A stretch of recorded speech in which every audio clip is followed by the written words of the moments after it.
तुमने मुझे ये सब करने पर मजबूर किया आजाद। तुम्हारी वजह से मुझे ये सब करना पड़ा। विराट को हासिल करने का मेरे पास और कोई रास्ता नहीं था।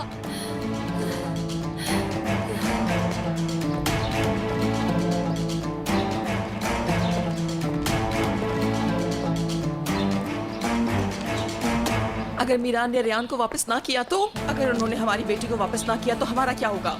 सुल्ताना मैडम, आजाद आया और मेरी बेटी को ले गया। गोनल कल रात से उसके कब्जे में है। वो कहाँ है किसी को नहीं पता। तुम अभी तक यहाँ कर क्या रहे हो? तुम अपनी बड़ी अम्मी के साथ क्यों नहीं गए?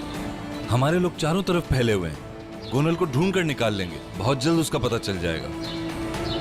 मैं जानती हूँ कि आप बहुत परेशान हैं, लेकिन आजाद बुरा नहीं है। वो कुछ गलत नहीं करेगा। तुम्हें क्या पता उसके बारे में? तुम क्यों उसकी वकालत कर रही हो? मैं जानती हूँ उसे।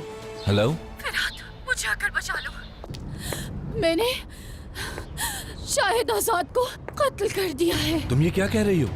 तुम ठीक हो? प्लीज फिरात, अभी इन बातों का वक्त नहीं है। प्लीज फौरन आओ और मुझे यहाँ से ले जाओ। कौन है? क्या गोनल का पता चल गया? नहीं, बिजनेस से ताल्लुक। तुम किस बिजनेस की बात कर रहे हो? तुम ऐसे हालात में बिजनेस कैसे कर सकते हो? मेरी बेटी से ज्यादा इम्पोर्टेंट है। नहीं, ऑफ कोर्स नहीं, लेकिन मेरा यकीन करें बहुत जरूरी है। कोई दरवाजा नहीं खोलेगा। ठीक है जी, जी। अम्मी, मैं अभी आता हूँ। फिरात,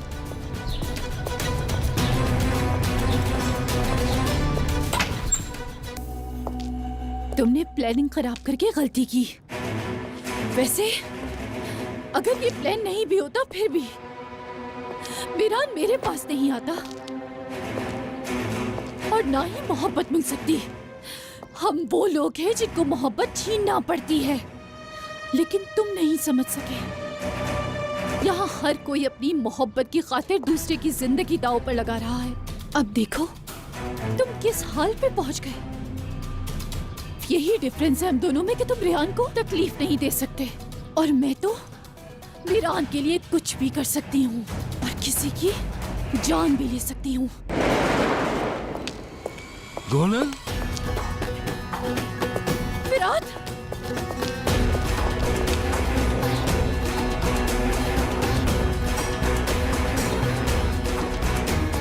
तुम ठीक तो हो ना?